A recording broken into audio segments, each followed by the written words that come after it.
obstacles that I went through in my mental health journey were trying to understand coping mechanisms, trying to get rid of the stigma on myself, trying to be normal in a family that kind of looked at me like I was a wound to myself.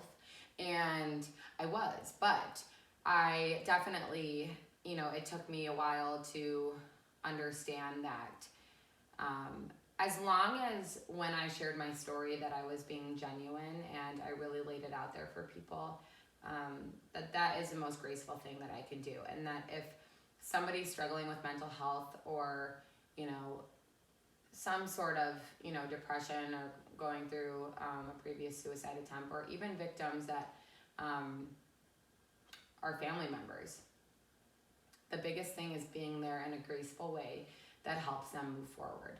And how can we do that? Through faith. I encourage people all the time, find your faith. Even if you're not a believer, work towards it. I mean, it's so crazy to me that, people don't correlate mental health and faith. And I get it because the religion aspect is probably not too like 1 and 1, 2 and 2. But that doesn't mean that there aren't people that don't think that it should be. And I am one of those people.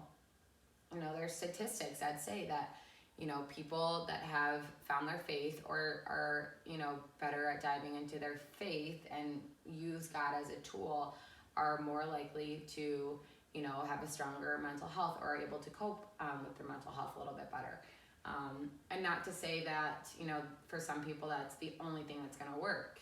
It depends on who you are as a person.